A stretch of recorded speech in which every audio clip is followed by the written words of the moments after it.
Imagine yourself standing on the deck of an 18th-century sailing vessel. The salt spray stinging your face, the wind howling through the rigging, and the deck rolling beneath your feet as massive waves crash against the hull. Now imagine trying to coordinate dozens of men to pull together on heavy ropes, to raise massive sails, or to haul up an anchor weighing thousands of pounds, all without modern machinery, radios, or even a reliable way to keep time. How would you possibly synchronize such back-breaking labor across a crew of exhausted sailors who spoke different languages and came from different corners of the world? The answer lies in something that might seem completely impractical at first: singing. But these weren't just any songs.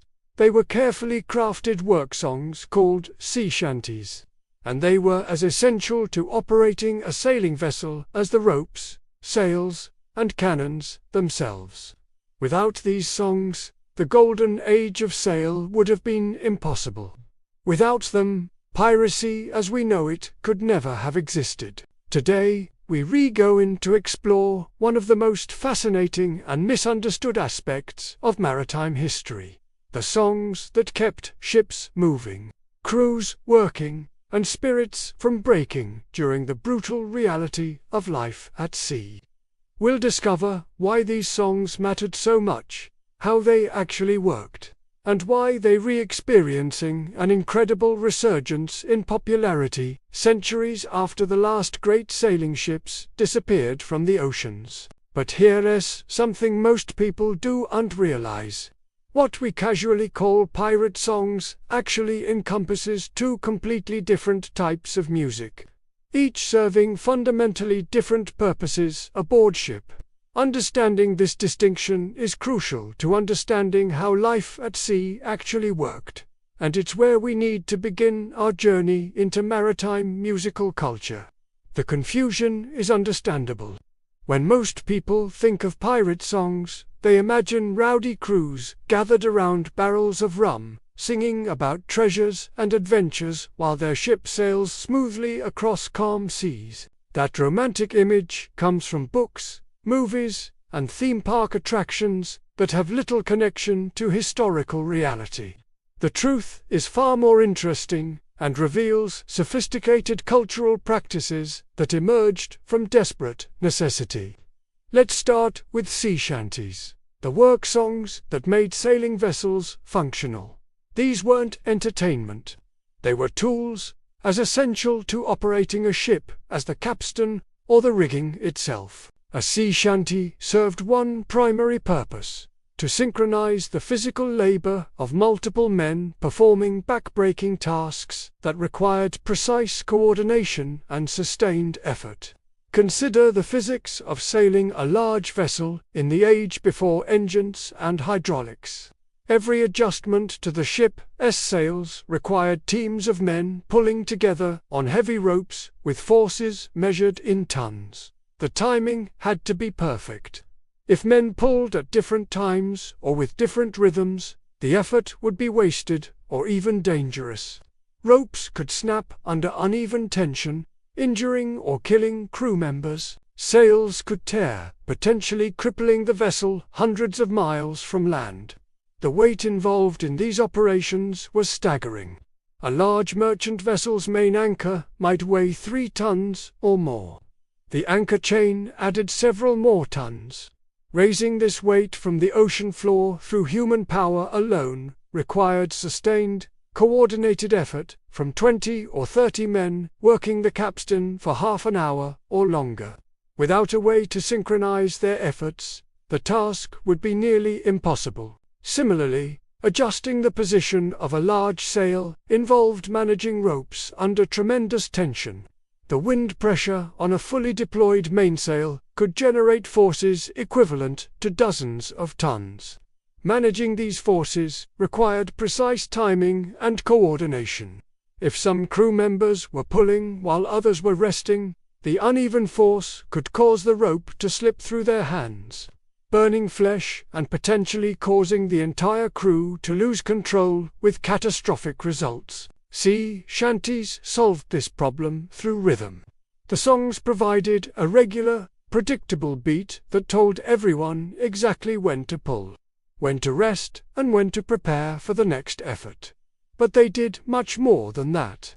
The songs also made unbearable labor slightly more bearable by giving men something to focus on besides their exhaustion and pain. They created a sense of unity and shared purpose among men who might otherwise have little in common. And perhaps most importantly, they transformed mindless physical drudgery into something almost like a performance, giving men a sense of dignity and even artistry in their work. The psychological impact of this transformation should not be underestimated. Sailors worked in conditions that would be considered inhumane by any modern standard. They labored for hours in extreme heat or cold, often soaking wet, always exhausted, frequently hungry, and constantly aware that a single mistake could kill them or their shipmates. The ability to frame this brutal labor as a kind of performance, with skill and artistry involved, was crucial for maintaining mental health and morale. The structure of a sea shanty was carefully designed for maximum effectiveness. Almost all shanties followed a calandra-response pattern. A single crew member, called the shantyman, would sing the verses, while the entire crew would join in for the chorus. This pattern served multiple practical purposes beyond just making the songs easier to sing. First, it meant that only one person needed to remember all the words to the verses, while everyone just needed to know the chorus. This was crucial on ships where crew members came from different countries and spoke different languages. The chorus was usually short, repetitive, and easy to remember, even for men who barely spoke English. A French sailor who understood almost no English could still join in singing "Way, hey, and up she rises" or "Blow the man down" after hearing it just once or twice. Second, the column response pattern created natural work cycles. During the verses, when only the shantyman was singing, the crew could prepare for the next pull, positioning their hands on the rope and setting their feet. Then, during the chorus, everyone would pull together, their effort synchronized by the rhythm of the song they were all singing. This created a natural rhythm of preparation and effort that maximized efficiency while minimizing fatigue. Third, this pattern created a leadership structure that was separate from the ship's official hierarchy. The shantyman wasn't necessarily an officer or even a particularly high-ranking crew member. He was chosen solely for his musical ability and his skill at keeping the crew working. This created a space where a common sailor could have authority and respect, which was important for morale on vessels where discipline was often brutal and arbitrary. The separation between official rank and the authority of the shantyman was significant for ship dynamics. In the rigid, hierarchical world of sailing ships, where officers had absolute power over common sailors, the role of shantyman represented a kind of democratic space. The best singer led the work, regardless of his position in the ship's formal structure. This meant that a talented young sailor could command the respect of older, more experienced hands, or that a man from a marginalized background could become an essential and valued member of the crew. The role of shantyman was incredibly important and required genuine talent. A good shantyman needed a strong voice that could carry over the noise of wind and waves. He needed excellent timing and rhythm to keep the crew synchronized. He needed creativity to improvise new verses or adapt old ones to current situations. And perhaps most importantly, he needed the ability to read the crew's mood and energy level, adjusting his performance to keep spirits up during the most difficult work. A truly skilled shantyman was worth his weight in gold to a ship's captain. Ships were known to compete for the services of particularly talented shantymen, offering better pay or conditions to attract them. Some famous shantymen were known throughout the maritime world, with reputations that preceded them to every port. Captains understood that a good shantyman could make the difference between an efficient, productive crew and one that was constantly struggling with dangerous, poorly coordinated labor. The shantymen would often improvise verses commenting on current events, making jokes about officers or other crew members, or telling stories to keep the work interesting. These improvised verses were rarely written down, so most of them are lost to history, but contemporary accounts make it clear that shantymen could be wickedly funny, sometimes crude, and occasionally quite clever in their commentary on life aboard ship. The improvisational aspect of shantymen's performances reveals much about maritime culture. These men were essentially oral poets, creating verses on the spot that had to fit established melodic and rhythmic patterns while being entertaining. Enough to keep tired men engaged. The best shantymen could weave elaborate stories across multiple verses, create ongoing jokes that lasted throughout a long work session. This improvisational tradition meant that sea shanties were constantly evolving. A shanty that started in English ports might acquire Irish verses as it spread to Dublin, Spanish verses when it reached the Caribbean, and French or Portuguese verses as it continued around the world. The songs became multilingual and multicultural, reflecting the diverse nature of maritime crews. A single performance might include verses in 3 or 4 languages, with the chorus remaining in English because it was the maritime lingua franca. But not all sea shanties were the same. Different types of work required different types of songs, and mariners developed distinct categories of shanties optimized for specific tasks. Understanding these categories reveals just how sophisticated this musical work system really was. The development of these different types wasn't arbitrary or accidental. It represented centuries of accumulated experience about what rhythms and structures worked best for different types of physical labor. Short-haul shanties were used for jobs that required quick, sharp pulls with brief rests in between. These might include adjusting smaller sails, securing loose rigging, or any task where the crew needed to haul on a rope for just a few feet at a time. The most famous short-haul shanty is probably Haul on the Bowline, which has a quick, punchy rhythm perfectly suited for sharp pulls. The physics of short-haul work required explosive effort rather than sustained pulling. The crew needed to generate maximum force very quickly, hold it briefly, then release and prepare for the next pull. The rhythm of short-haul shanties matched this requirement perfectly, with brief verses that allowed preparation, time, and sharp, emphatic choruses that coincided with the pulling action. The lyrics of short-haul shanties were typically brief and direct, matching the quick nature of the work.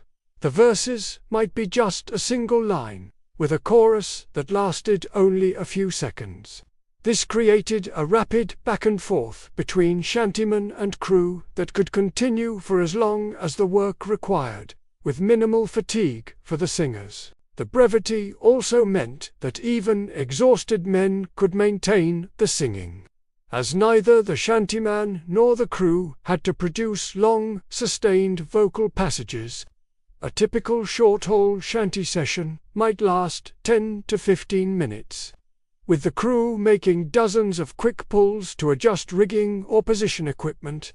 The rapid pace of the music kept energy high and prevented the work from becoming monotonous despite its repetitive nature. The short verses also gave the shantyman opportunities to make quick jokes or comments between pulls, keeping the crew entertained during physically demanding work. Long-haul shanties served a different purpose.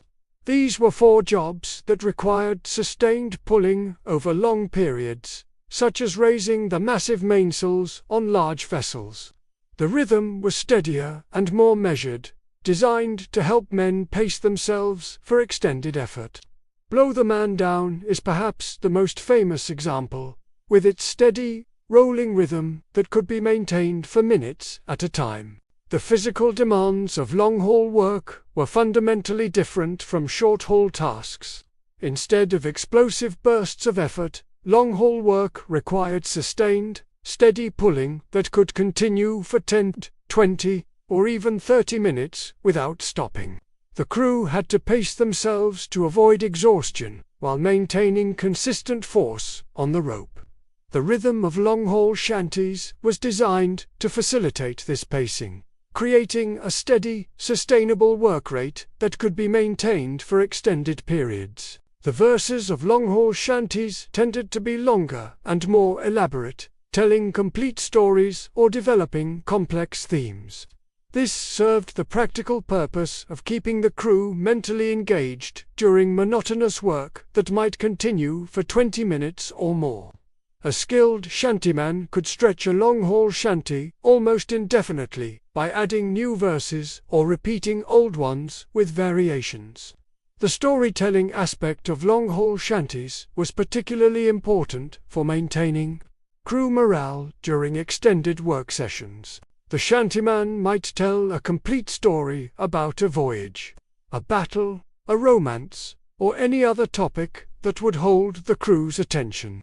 The story would unfold across multiple verses, with the crew waiting to hear what happened next, even as they continued their exhausting labor. This technique transformed tedious physical work into something almost like theater, with the crew as both performers and audience. Some long-haul shanties told stories that everyone knew, traditional tales that had been sung for generations. Others were improvised by creative shantymen, who would spin new narratives incorporating current events, recent experiences, or commentary on the crew and officers. The best shantyman could create elaborate, entertaining stories on the spot that would keep crews engaged for the entire duration of a long work session. Then there were the capstan shanties, used for the most grueling work aboard ship, raising the anchor.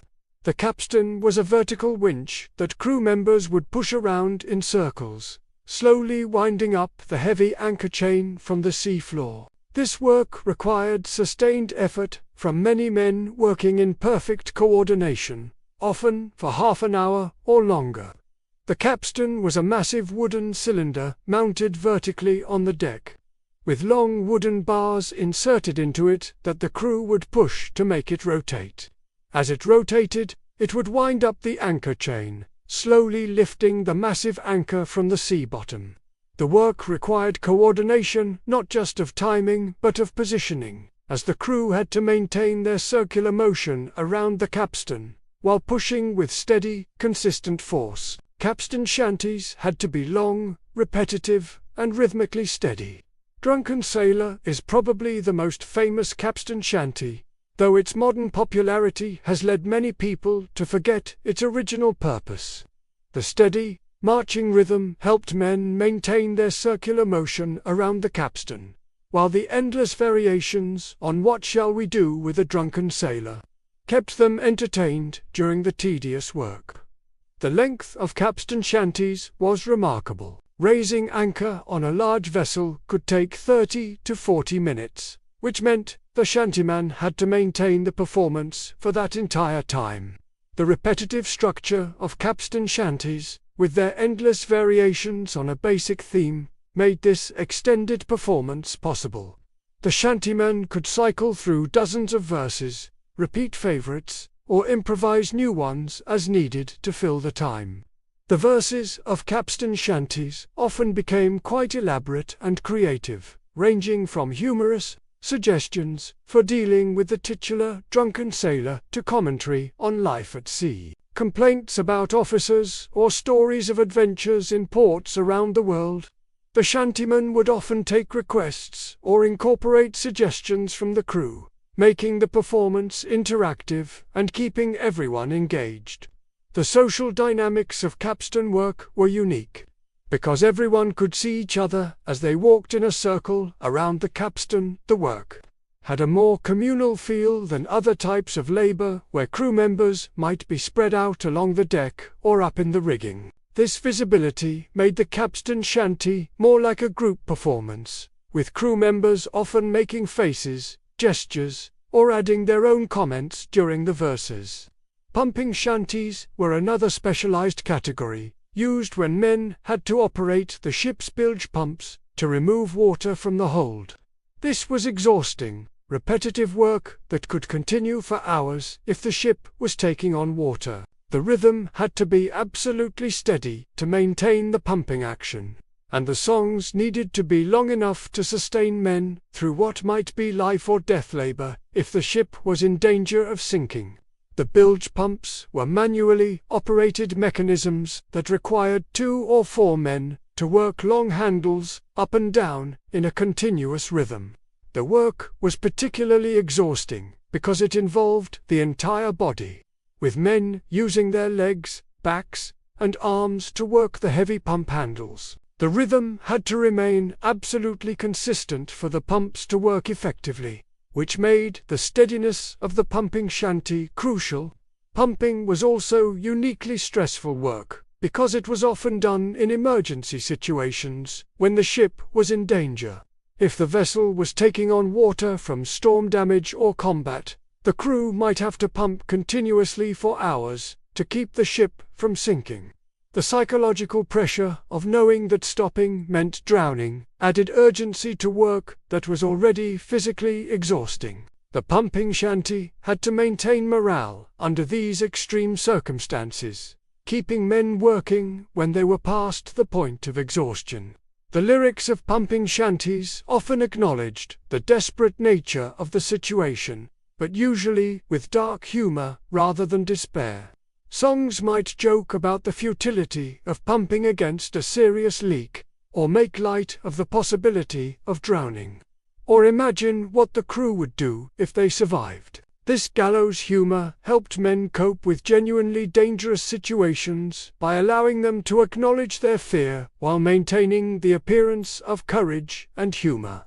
Halyard shanties were used when raising or lowering the yards, the horizontal spars that held the sails. This work required careful coordination and precise timing, as the yards had to be positioned exactly right for the sails to work properly. The shanties used for this work had distinctive rhythms that helped crew members time their pulls precisely. This evolutionary process created a body of work songs that were remarkably sophisticated in their understanding of human psychology, group dynamics, and the physics of coordinated labor. Modern scholars studying these songs have found that the rhythms are precisely calibrated to match human biomechanics, making the work as efficient as possible. The command response structure taps into deep human instincts for cooperation and social bonding. The improvisational elements provide cognitive engagement that reduces the perceived difficulty of physical labor. Scientific studies of work songs from various cultures have confirmed what sailors knew intuitively. Singing while working reduces perceived exertion, increases endurance, and improves coordination. The cognitive load of maintaining the song occupies parts of the brain that would otherwise focus on discomfort and fatigue. The social bonding created by singing together increases motivation and creates peer pressure to maintain effort.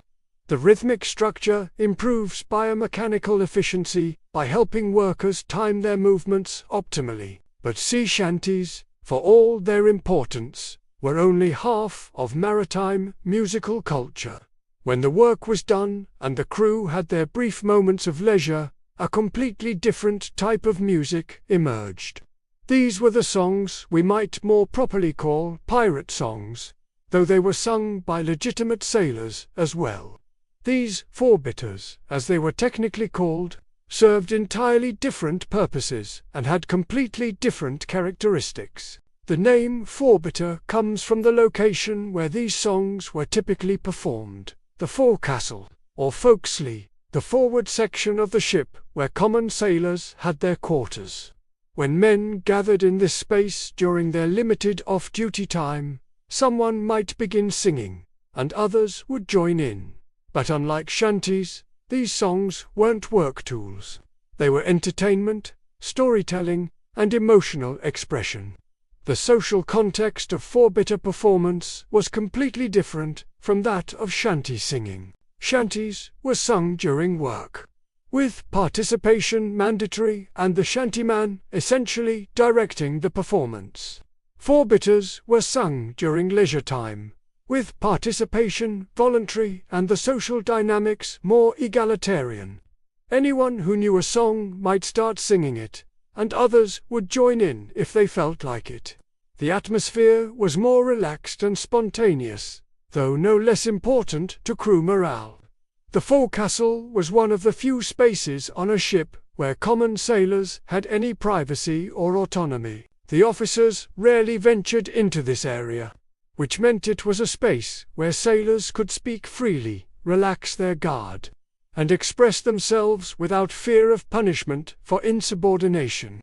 The songs sung in this space often reflected this freedom, with lyrics that might criticize officers, question authority, or express sentiments that would be dangerous to voice in other contexts. Four-bitters covered an enormous range of subjects and emotional tones. Some were love songs, expressing longing for sweethearts left behind in distant ports. These songs allowed men who spent months or years at sea to express emotions that were considered unmanly or weak in the harsh, masculine culture of sailing ships. Through song, sailors could admit to loneliness, longing, and heartbreak without losing face among their peers. The love songs of maritime culture were often remarkably tender and emotionally honest, contrasting sharply with the rough, brutal nature of daily life aboard ship. A sailor who might never admit to missing his wife or sweetheart in conversation could sing about these feelings without embarrassment. The songs created a socially acceptable outlet for emotions that had no other means of expression in the hypermasculine environment of sailing ships. Other four-bitters were adventure stories, recounting dramatic battles, storms survived, or exotic locations visited. These songs served multiple purposes. They entertained, they educated younger sailors about what they might expect in their careers, and they allowed men to process traumatic experiences by transforming them into narratives that could be improved and shaped through artistic expression. The adventure songs often blended truth and exaggeration in ways that made it difficult to separate fact from fiction. A song about a battle might accurately describe the basic events while embellishing details for dramatic effect. A song about a storm might capture the genuine terror of the experience while adding supernatural elements or impossible feats of seamanship. This blending of reality and myth was part of how sailors made sense of experiences that were often too overwhelming to process literally. Some four-bitters were humorous, making light of the harsh conditions and arbitrary discipline of maritime life. These songs used humor as a coping mechanism, allowing sailors to mock the hardships they endured and the authorities they served without directly challenging the ship's hierarchy. A song might make fun of the food, the weather, the officers, or any other aspect of maritime life, providing emotional release through laughter. The humor in maritime songs was often quite sophisticated, using irony, wordplay, and social commentary rather than just crude jokes. Sailors might sing about the delicious food aboard ship, while everyone knew they were eating hardtack and salt pork that was barely edible. They might praise the wisdom of officers whose decisions had nearly gotten everyone killed. This ironic distance allowed them to critique their situation while maintaining plausible deniability if officers overheard. Others were melancholy, reflecting on the loneliness and danger of a sailor's existence. These songs acknowledged the harsh realities of maritime life, the constant danger, the probability of early death, the separation from family and home, the brutal working conditions, and the lack of control over one's own fate. By giving voice to these realities, the songs validated sailors' experiences and helped them feel less alone in their suffering. The melancholy songs often had a fatalistic quality, accepting death and hardship as inevitable parts of a sailor's life. This fatalism wasn't necessarily depression, it was more a realistic acknowledgement of the dangers involved in maritime life, combined with a determination to maintain dignity and humanity. Despite those dangers, the songs suggested that while sailors couldn't control their fate, they could control how they faced it. The musical structure of forbitters was much more varied and complex than shanties. Since these songs didn't need to serve a functional purpose, they could have elaborate melodies, complex harmonies, and irregular rhythms. The lyrics could be as long and detailed as the singer wanted, telling complete stories with multiple characters and plot developments. Some forbitters were through-composed, meaning the music changed throughout the song rather than repeating the same melody for each verse. Others had complex verse structures with bridges, refrains, and other elements that would be impossible in a functional work song. The musical sophistication of the best forbitters rivaled that of contemporary art songs from the classical tradition, though they came from completely different cultural contexts. Some of the most famous forbitters have survived in various forms to the present day. Spanish Ladies is a beautiful, melancholy song about sailing home to England, filled with detailed geographical references and genuine emotion. The song describes the journey from the Caribbean back to England, naming specific landmarks along the way, which served both as a navigational aid and as an emotional journey from adventure back to home. The Maid of Amsterdam tells the story of a sailor's romance in a Dutch port, capturing both the excitement of exotic foreign encounters and the inevitable sadness of leaving a lover behind. The song's bittersweet tone acknowledges the impossibility of sustaining relationships when your profession requires you to leave port and never return.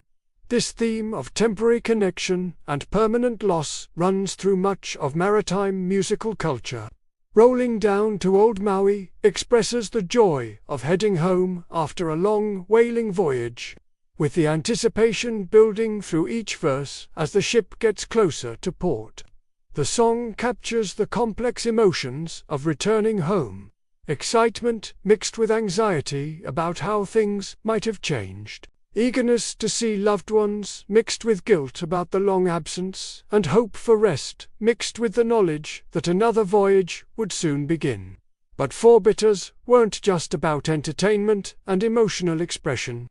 They also served important social and cultural functions aboard ship.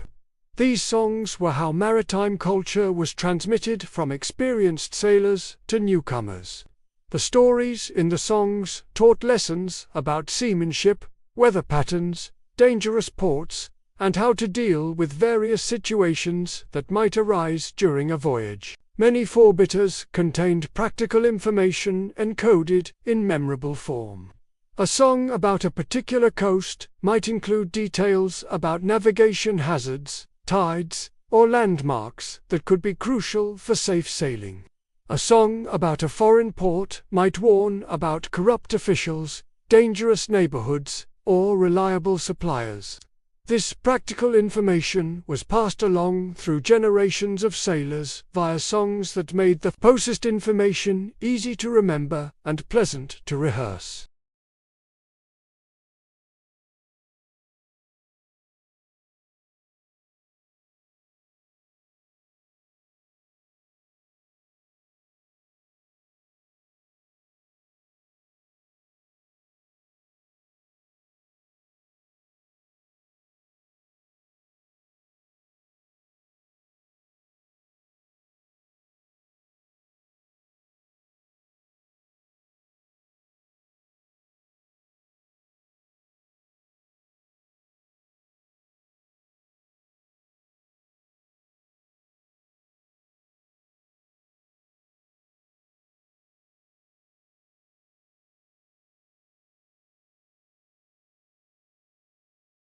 The educational function of maritime songs was particularly important in an era when most sailors were illiterate.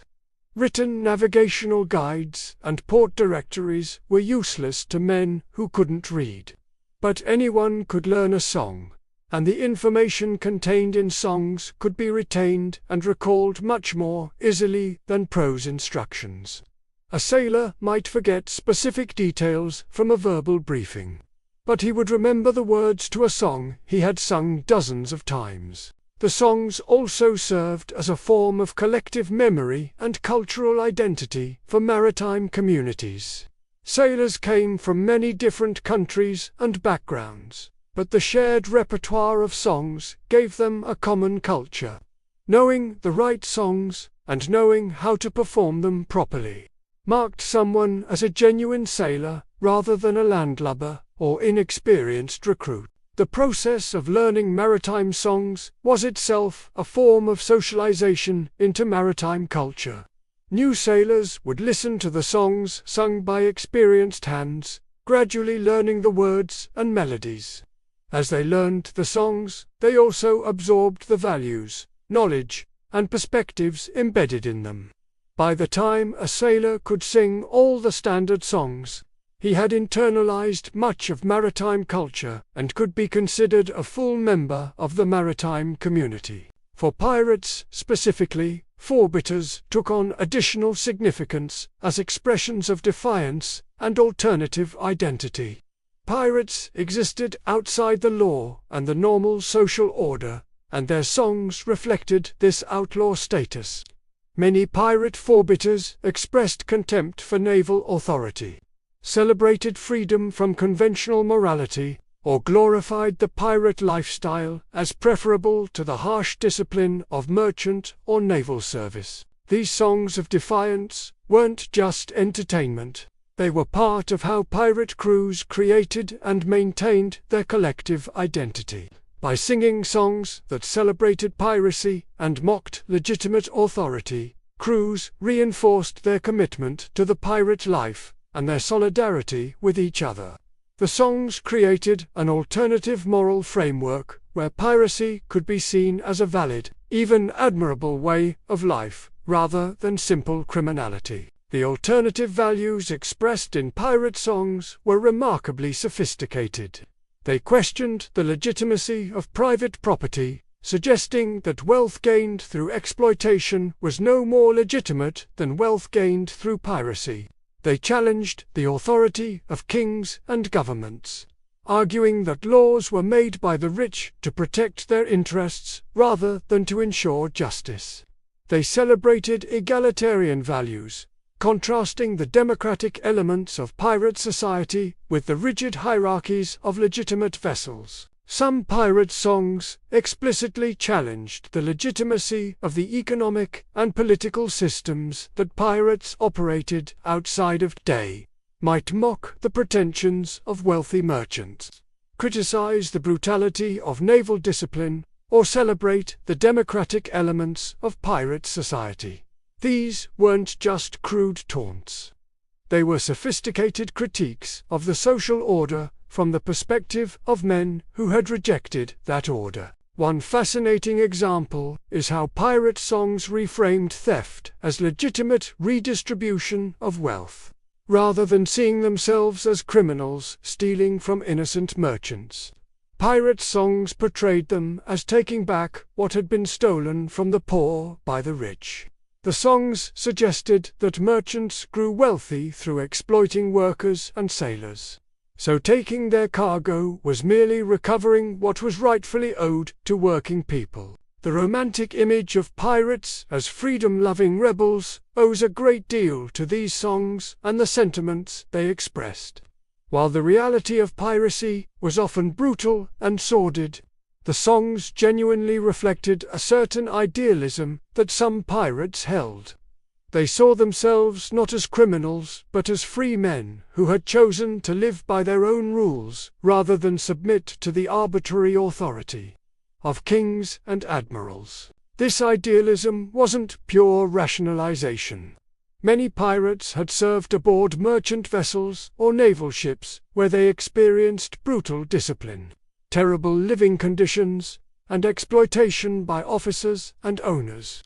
Their turn to piracy was often motivated by genuine grievances against the systems they had escaped. The songs expressed these grievances and validated the choice to reject legitimate authority in favor of pirate freedom. One fascinating aspect of pirate musical culture was how it incorporated and adapted songs from many different maritime traditions. Pirates came from many nations and backgrounds, bringing their own musical traditions with them. A pirate crew might include English, Irish, Scottish, French, Spanish, Portuguese, African, and Caribbean sailors, each contributing songs from their own cultures. This multicultural mixing created a uniquely diverse musical tradition. A song that originated as an English work song might be transformed by adding a French verse, an African rhythm, or Caribbean instrumentation.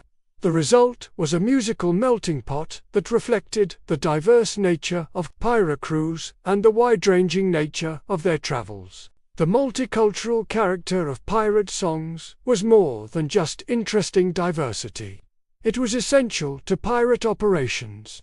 Pirates needed crews that could work together effectively, despite coming from different cultural backgrounds. Shared songs in mixed languages and styles created common ground that helped diverse crews bond and function as units. The songs proved that men from different backgrounds could create something beautiful together, which helped them trust each other in dangerous situations. Some songs that we think of as quintessentially English or Irish were actually shaped by this multicultural, maritime environment. The musical traditions of the sea were constantly evolving as they absorbed influences from every culture that contributed to maritime life. This makes it difficult for modern scholars to trace the precise origins of many maritime songs, as they were transformed by generations of sailors from many different backgrounds. The African influence on maritime music deserves particular attention. African sailors and former slaves brought sophisticated musical traditions, including complex rhythms, command response patterns, and improvisational techniques that fundamentally transformed maritime music. The rhythmic complexity and emotional expressiveness that characterize the best maritime songs owe much to African musical contributions. African musical practices also influenced the social function of maritime songs. African traditions of communal music making, where everyone participates, rather than separating performers from audience, shaped how maritime songs were performed. The egalitarian, participatory nature of shanty singing reflects African musical values more than European traditions of concert performance. The instruments used to accompany maritime songs also reflected this multicultural character. While popular imagination often pictures pirates with fiddles and the reality was that maritime musicians used whatever instruments were available and practical aboard ship. Fiddles were indeed popular because they were portable and relatively durable. Penny whistles and flutes were common for similar reasons. Concertinas and accordions became popular later when they were invented, but maritime musicians also improvised instruments from whatever materials were at hand. Drums could be made from barrels and sailcloth. Percussion instruments could be created from any objects that could be struck or shaken. Some sailors became expert at creating music from the most unlikely materials, turning the ship itself into an instrument. The bones, spoons, and washboards that became standard folk instruments likely originated aboard ships, where sailors had to improvise musical instruments from common objects. The maritime tradition of making music with whatever was available influenced folk music traditions around the world. As sailors brought these improvised instruments and techniques back to their home ports, the lyrics of maritime songs, both shanties and forbitters, reveal fascinating details about the actual conditions and concerns of sailors and pirates.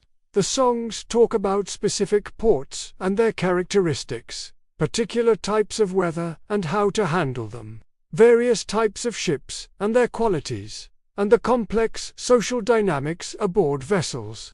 They reveal what sailors valued, what they feared, what they found humorous, and how they made sense of their difficult and dangerous lives. Many maritime songs contain surprisingly sophisticated social commentary. They critique the class divisions of their society, question the fairness of economic systems, and challenge the legitimacy of political authority. They express sympathy for the poor and downtrodden while mocking the pretensions of the wealthy and powerful. This social consciousness reflects the fact that most sailors came from the lower classes of society and had direct experience with poverty, exploitation, and arbitrary authority. The social criticism in maritime songs was often expressed through metaphor and indirection rather than direct statement. A song might tell a story about a greedy merchant or corrupt official without explicitly challenging the economic or political system. But the implications were clear to sailors who had experienced similar exploitation. The songs validated their resentments and suggested that their grievances were widely shared, rather than individual complaints. The humor in maritime songs is often quite dark, reflecting the harsh realities of sea life. Songs make jokes about death, disease, storms, shipwrecks, and all the various misfortunes that might befall a sailor. This gallows humor was a coping mechanism, a way of dealing with constant danger and the high probability that any voyage might be fatal.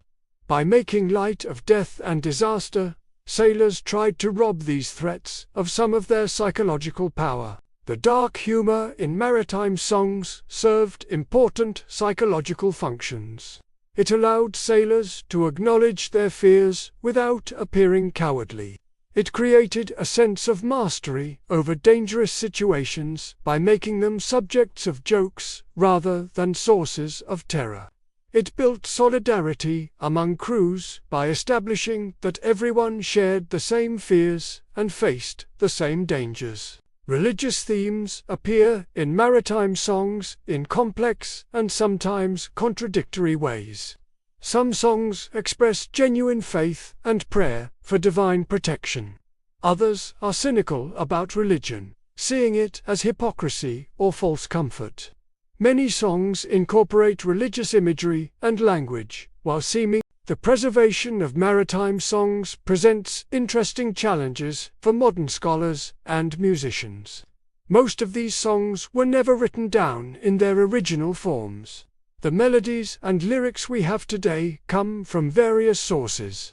Later transcriptions by folk music collectors, adaptations in published songbooks, recordings made in the early 20th century by the last generation of sailors who learned these songs in traditional ways, and scholarly reconstructions based on fragmentary evidence. The first systematic efforts to collect and preserve maritime songs began in the late 19th century, as folk music scholars recognized that the age of sail was ending, and with it, the living tradition of maritime music. Collectors would seek out retired sailors and ask them to sing the songs they remembered from their seafaring days. These collecting efforts saved many songs from being lost forever, but they also introduced complications.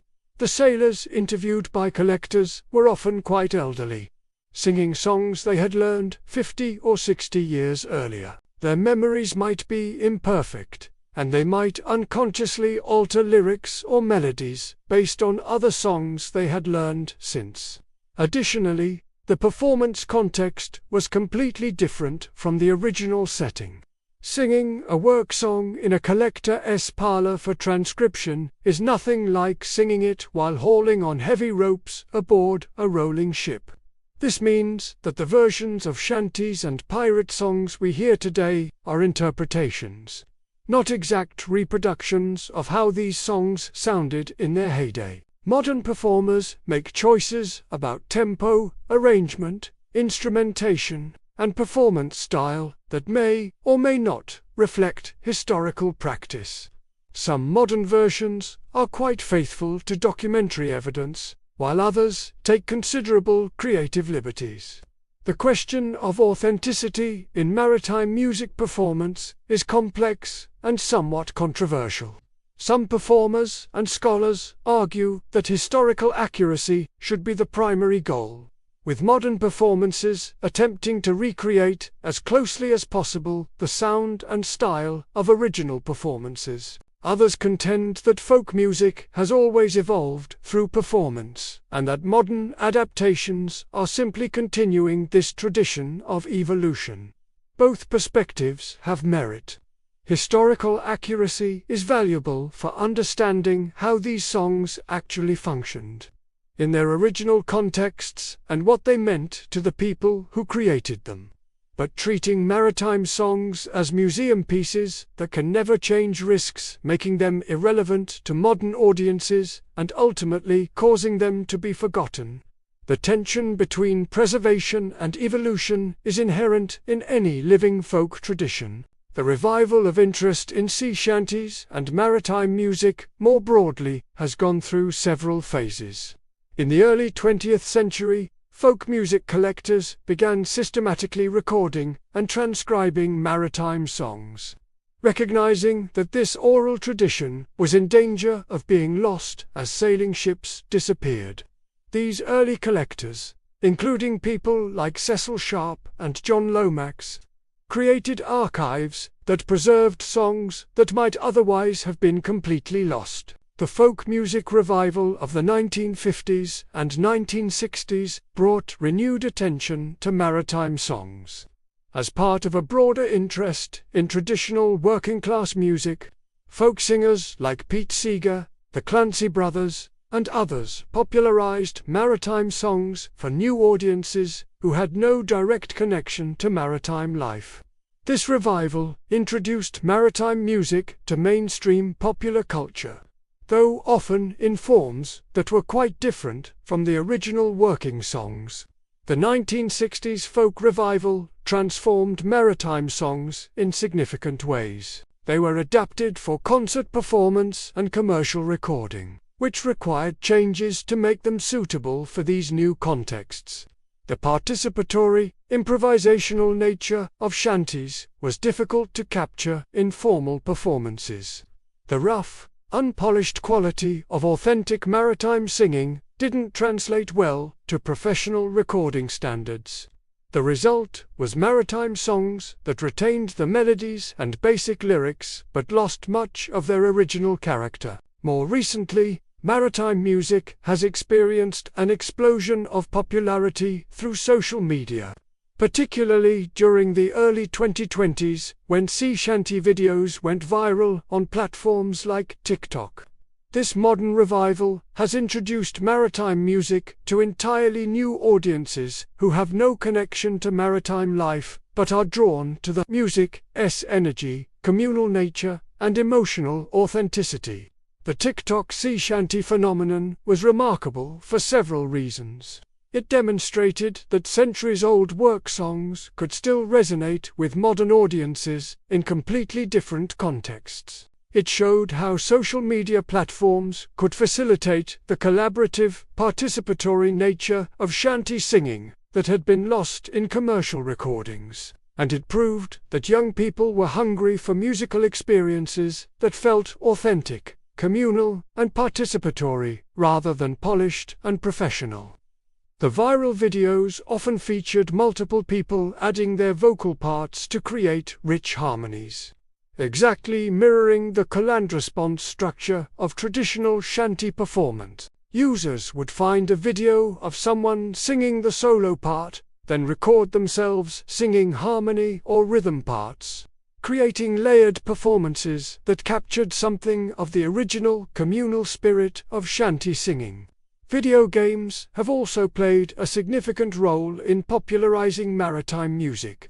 Games like Assassin's Creed IV, Black Flag, featured extensive collections of historical sea shanties that players' characters would sing while sailing. This exposed millions of gamers to authentic maritime music in a context that made its functional purpose clear. As the songs played while the player's ship was traveling, the Assassin's Creed approach to maritime music was particularly effective because it situated the songs in their proper context. Players heard the songs while performing maritime activities in the game, which helped them understand how the songs functioned as work accompaniment. The game also provided historical information about many of the songs, educating players about maritime culture while entertaining them. Other games, including Sea of Thieves and various naval warfare simulators, have similarly incorporated maritime music as part of creating immersive historical atmospheres. This has created a generation of people who associate maritime music with adventure, exploration, and exciting gameplay experiences, creating positive associations that encourage further interest in the music. The modern appeal of sea shanties is fascinating to analyze. These songs were created for very specific functional purposes in a historical context that no longer exists, yet they resonate powerfully with contemporary audiences. Part of the appeal is surely the music itself. The strong rhythms, memorable melodies, and rousing choruses are inherently engaging regardless of context. But the appeal goes deeper than just catchy tunes. Sea shanties represent a type of music and a way of making music that has largely disappeared from modern life. They're functional music created by working people for practical purposes rather than as commercial entertainment. They're communal music designed to be sung by groups rather than performed by professionals for passive audiences. They're participatory music, inviting everyone to join in rather than separating performers from listeners. In our modern world of algorithmically generated playlists, professional recording studios, and passive music consumption, sea shanties offer a connection to a different way of relating to music. They remind us that music can be something you do rather than something you consume. Something that brings people together rather than something experienced in isolation. Something that serves practical purposes rather than just providing background entertainment. The communal aspect of maritime music is particularly appealing in modern society, where many traditional forms of community have been disrupted or lost. Singing sea shanties together provides a structured, accessible way for people to experience collective participation in something larger than themselves. The songs lower barriers to participation because the choruses are easy to learn and the overall structure is welcoming to newcomers. The call and response structure of shanties is particularly appealing in the age of social media. These songs are designed to be interactive, with one person leading and others responding. This maps perfectly onto the collaborative nature of social media platforms, where users create content that others respond to and build upon. The viral sea shanty videos that spread across TikTok and other platforms often featured exactly this kind of collaborative building, with multiple users adding their own vocal parts to create rich harmonies. The subject matter of maritime songs also has timeless appeal. These are songs about adventure, danger, longing, freedom, rebellion, and the fundamental human experiences of work, friendship, and survival. While the specific context of 18th century maritime life is foreign to most modern listeners, the emotions and experiences the songs describe are universal and immediately relatable. The themes of maritime songs resonate with modern experiences in unexpected ways. Songs about leaving home and loved ones for dangerous work resonate with anyone who has had to travel for employment or military service. Songs about enduring harsh conditions and arbitrary authority resonate with anyone who has worked in difficult jobs under poor management. Songs about finding camaraderie and meaning despite hardship resonate with anyone who has built friendships through shared struggles. The romantic appeal of pirate life, which has existed since the golden age of piracy itself, is also a major factor in the continued interest in pirate songs. Pirates represent freedom from conventional authority, adventure outside the bounds of normal society, and the possibility of rapid social advancement based on merit rather than birth. These ideas have powerful appeal across many different cultures and historical periods.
The pirate as a cultural archetype embodies a fundamental tension in human society between individual freedom and social order. Pirates rejected the constraints of civilization in favor of personal liberty, but this freedom came at the cost of security, stability, and moral legitimacy. This tension makes pirates endlessly fascinating as both romantic heroes and cautionary tales. However, it's important to acknowledge that this romantic view of piracy glosses over the brutal reality of what piracy actually involved. Real pirates were often violent criminals who inflicted terrible suffering on their victims. The democratic elements of pirate society that are often celebrated coexisted with casual cruelty, rampant disease, and very short life expectancies. The songs that celebrated pirate freedom were created by men whose lives were often desperate and brief. The historical reality of piracy included torture, murder, rape, and slavery. Pirates were not noble rebels fighting for social justice. They were criminals pursuing wealth through violence. The relatively egalitarian structure of some pirate crews didn't negate the harm they inflicted on their victims. Any celebration of pirate culture must grapple with these uncomfortable truths. Modern performers and audiences of pirate songs navigate this tension in various ways. Some emphasize the historical context and social commentary in the songs, while acknowledging the problematic aspects of pirate history. Others lean into the romanticized mythology without much concern for historical accuracy. Still others focus on the musical and cultural aspects of maritime songs, while sidestepping the question of piracy altogether. One approach is to view maritime songs as historical documents that reveal how sailors and pirates understood their own experiences, without necessarily endorsing those perspectives. The songs show us how these men rationalized their choices, what values they claimed to hold, and how they wanted to be remembered. This historical perspective allows us to appreciate the songs while maintaining critical distance from the actions they describe. The scholarly study of maritime music has revealed fascinating connections between these songs and broader patterns in folk music, labor history, and cultural transmission. Maritime songs show how oral traditions preserve and transmit practical knowledge, cultural values, and collective memory across generations. They demonstrate how working people create sophisticated cultural practices to make their labor more bearable and their communities more cohesive. Ethnomusicologists have studied how maritime songs exemplify universal patterns in human music making. The use of rhythm to coordinate group labor appears in working songs from cultures around the world. From African American field hollers to Chinese boat songs to Native American paddling songs. The call and response pattern is found in musical traditions from Africa, Asia, Europe, and the Americas, suggesting it taps into fundamental aspects of human social cognition. The improvisational adaptation of songs to local circumstances is a feature of folk music globally, but maritime songs provide particularly clear examples of this process. The same basic song might have dozens of different verses in different regions, reflecting local concerns, humor, and cultural references. This variation shows how folk traditions evolve through performance rather than being fixed texts. Linguists have examined maritime songs as examples of occupational dialects and the evolution of language in isolated communities. The specialized vocabulary in these songs, the mixing of words from different languages, and the creative wordplay all provide evidence for how language changes through use in specific social contexts. Maritime songs preserve many archaic terms and phrases that have disappeared from everyday language. Sailors used specialized vocabulary for every aspect of ship operations, and this vocabulary appears throughout their songs. Modern linguists can learn about historical maritime technology and practices by analyzing the language used in these songs. The multilingual character of maritime songs provides evidence for language contact and borrowing. English maritime songs might include Portuguese, Spanish, French, or Dutch words and phrases, showing which languages sailors encountered in different ports. African words and phrases appearing in maritime songs provide evidence for the African contribution to maritime culture. Historians use maritime songs as primary sources for understanding the lived experience of sailors and pirates. The songs reveal what these men valued, feared, found humorous, and thought about the world around them. They provide perspectives from the lower decks of society that are rarely preserved in official records and elite documents.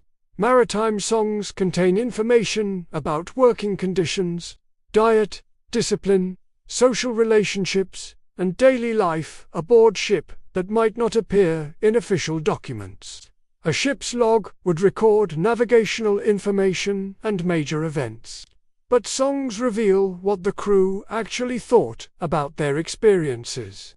Complaints about bad food, brutal officers, or dangerous conditions that sailors couldn't safely express directly might appear in songs. The songs also reveal attitudes about class, authority, nationality, gender, and other social categories.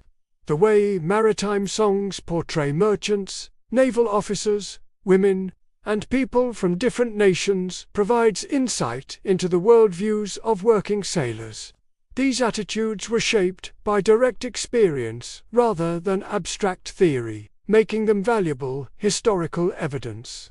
The practical techniques used in maritime songs have applications beyond historical interest. Music therapists have studied how rhythmic singing can make physical labor less taxing and more efficient. The cognitive engagement provided by singing diverts attention from physical discomfort and fatigue. while the social aspects of group singing provide motivation and emotional support. Industrial psychologists have examined how group singing can improve team cohesion and workplace morale. Modern workplaces have experimented with using singing or chanting to coordinate group tasks, drawing on principles that maritime workers discovered empirically. While modern workers rarely need to coordinate physical labor the way sailors did, the psychological benefits of collaborative music making remain relevant. The specific musical characteristics of sea shanties, including their use of rhythm for coordination, their coland response structure, and their improvisational nature, have influenced modern music in subtle but important ways. Elements of maritime musical tradition can be heard in various genres of folk music, in some forms of rock music, in sea shanty revival groups, and even in some modern choral arrangements. Contemporary folk musicians often incorporate maritime songs into their repertoires, sometimes performing them in traditional styles and sometimes adapting them with modern arrangements and instrumentation. The folk punk genre, which combines folk music traditions with punk rock energy and attitude, has drawn heavily on maritime music traditions. Bands like the Pogues, Flogging Molly, and Dropkick Murphys have adapted maritime songs and written original material in maritime styles. The visual culture associated with maritime music is also worth noting. The iconography of pirates and sailing ships, the distinctive clothing and equipment, the flags and symbols, all contribute to the appeal of this musical tradition. When people engage with sea shanties today, they're not just listening to music. They're accessing a rich visual and cultural mythology that has accumulated around maritime life. The pirate aesthetic that appears in everything from Halloween costumes to theme park attractions draws heavily on visual elements associated with maritime culture: tricorn hats, eye patches, wooden legs, parrots, treasure maps, and skull and crossbones flags. These visual symbols are inseparable from maritime music in popular imagination, even though many of them are more fictional than historical. The performance practices associated with maritime music create unique social experiences. When groups gather to sing sea shanties together, whether in traditional maritime settings or modern folk music clubs, they're recreating patterns of collective music making that have deep roots in human culture. The experience of singing together in rhythm, of one voice leading and many voices responding, creates bonds between participants that go beyond the specific content of the songs. Maritime music festivals and shanty singing clubs exist around the world, bringing together enthusiasts to perform and enjoy these songs. These events create temporary communities united by shared interest in maritime culture and music.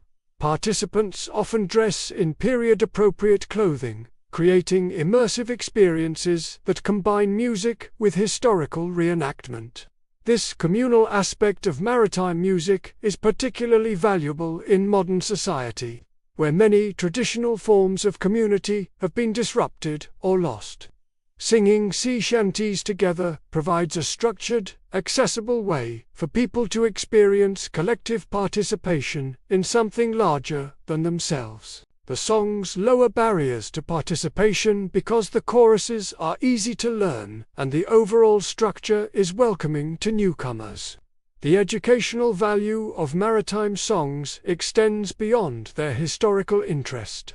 These songs teach about a crucial period in world history when maritime trade and naval power shaped global events. They provide insight into the experiences of working people whose stories are often neglected in favor of focusing on the lives of elites. They demonstrate how cultural traditions emerge from practical necessity and evolve through collective participation. For young people particularly, maritime songs can be an engaging entry point into history and music.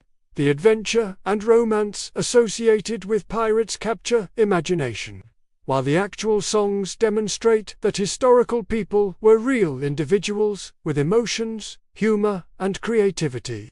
Learning to sing these songs, understanding their purposes, and appreciating their cultural context provides a much richer historical education than simply memorizing dates and events. Educational programs using maritime songs can teach not just about maritime history, but about broader concepts like how technology shapes society, how cultural traditions emerge and evolve, how working people create and maintain their own cultural practices, and how music serves social functions beyond entertainment.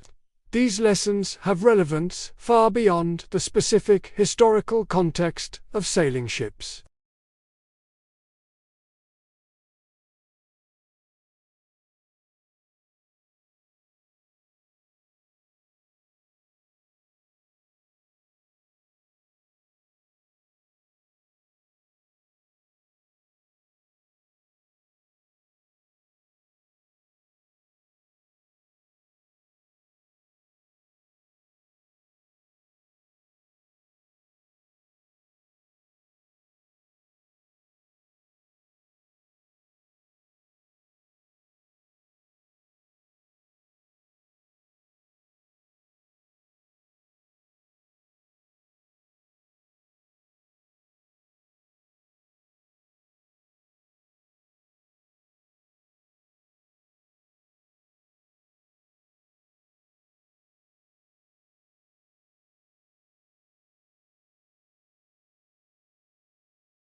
The technical aspects of performing maritime songs present interesting challenges for modern musicians. Questions about authentic performance practice, appropriate instrumentation, historically accurate lyrics, and suitable performance contexts all require careful consideration.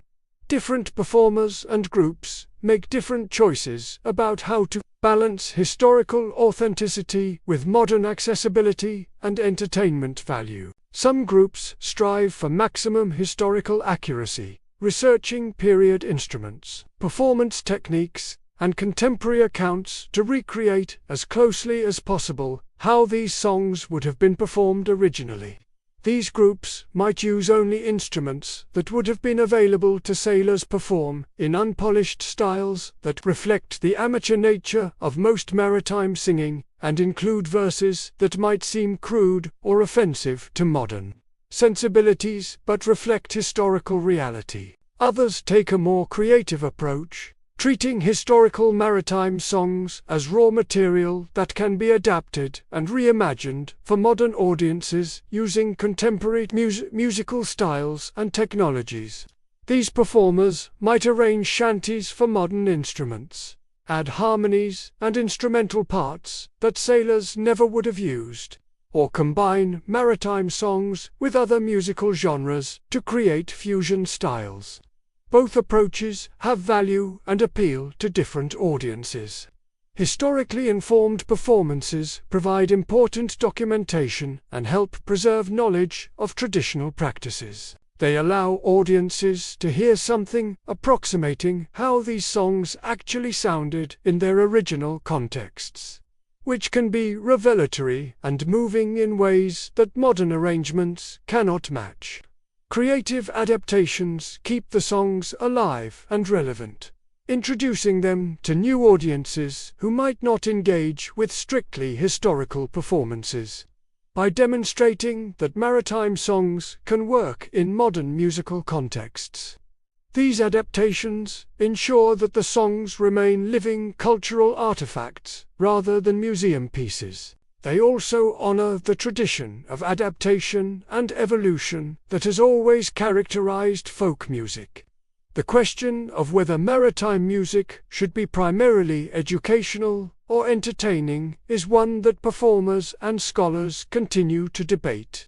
Some argue that the songs should be presented in educational contexts with extensive historical commentary and explanation, ensuring audiences understand the original purposes and meanings of the songs. Others believe that the music should stand on its own, allowing audiences to respond to it emotionally and aesthetically without necessarily understanding all the historical context. In practice, most successful maritime music performances blend both approaches, providing enough context for understanding while also allowing the inherent power of the music to come through.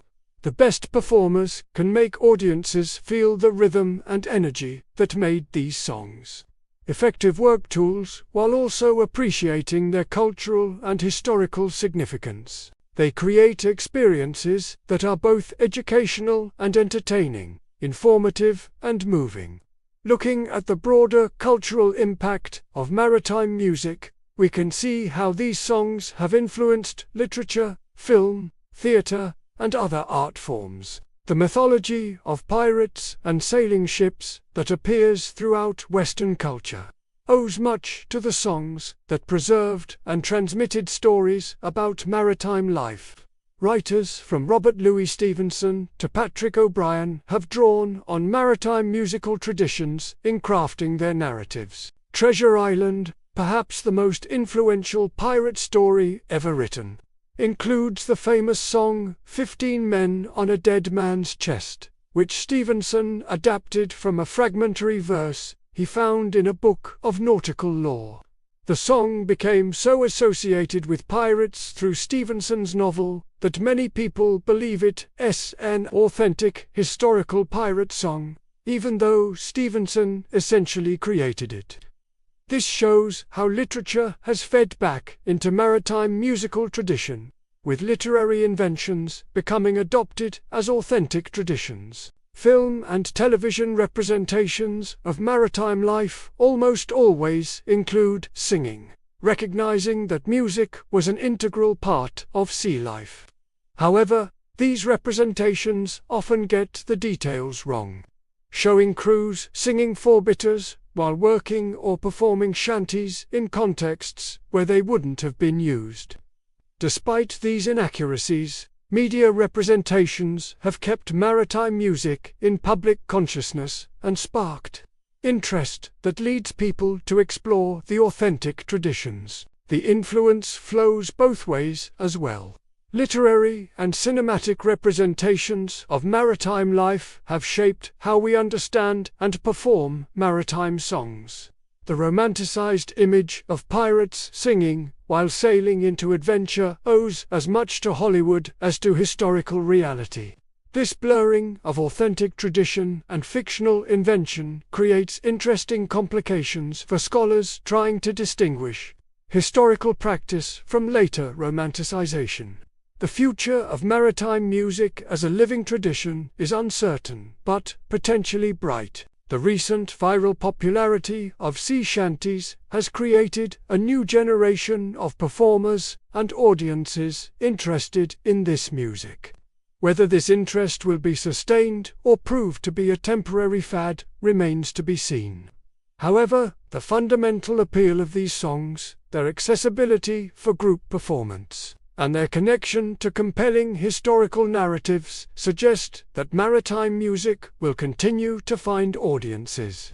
New technologies are creating new possibilities for experiencing and sharing maritime music. Online platforms allow performers from around the world to collaborate on arrangements, share resources, and reach global audiences that would have been impossible to access in previous eras.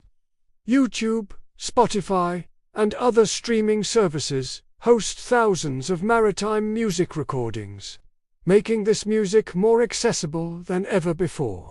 Virtual reality and immersive media could potentially allow people to experience maritime songs in simulated historical contexts, virtually stepping aboard an 18th-century ship and participating in shanty singing while performing simulated maritime work. While this technology is still developing, it represents an exciting possibility for experiential learning about maritime culture and music.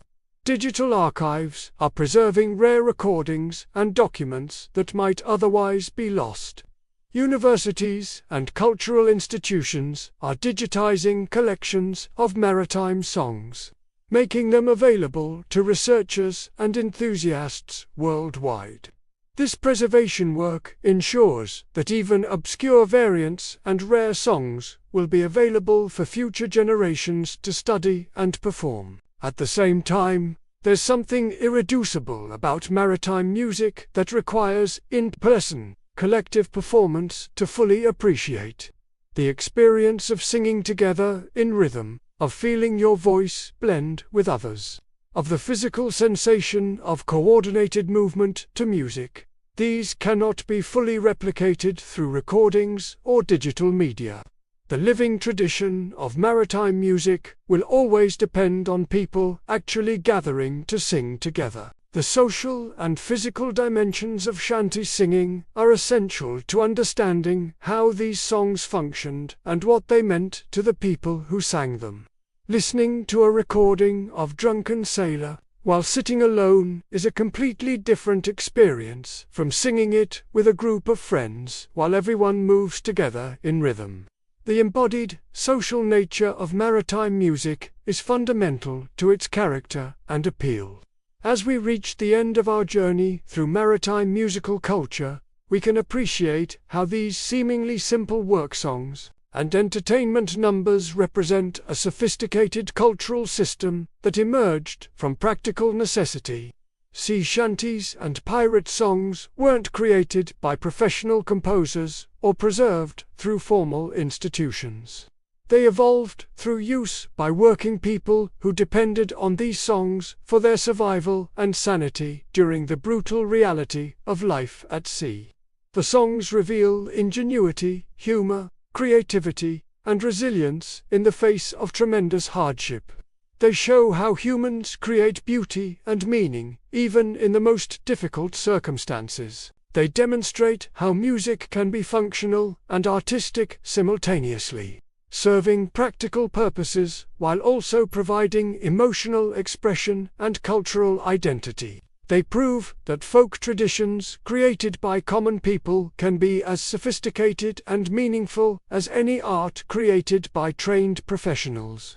When you hear a sea shanty today, whether in a folk music club, a video game, or a viral social media video, you're re-hearing echoes of voices that sang these same melodies hundreds of years ago aboard wooden ships traversing dangerous oceans. You're reconnecting with the experience of people whose lives were utterly different from ours, but whose emotions and needs were fundamentally similar.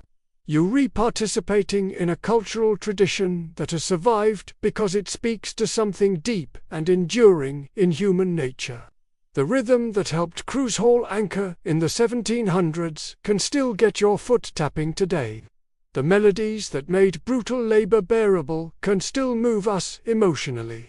The spirit of defiance and freedom that animated pirate songs can still inspire us to question authority and imagine alternative ways of living. The sense of community and shared purpose that shanty singing created can still bring people together across differences of background and experience. Maritime music has survived because it contains truths and beauties that transcend its original practical purposes. The songs speak to universal human experiences.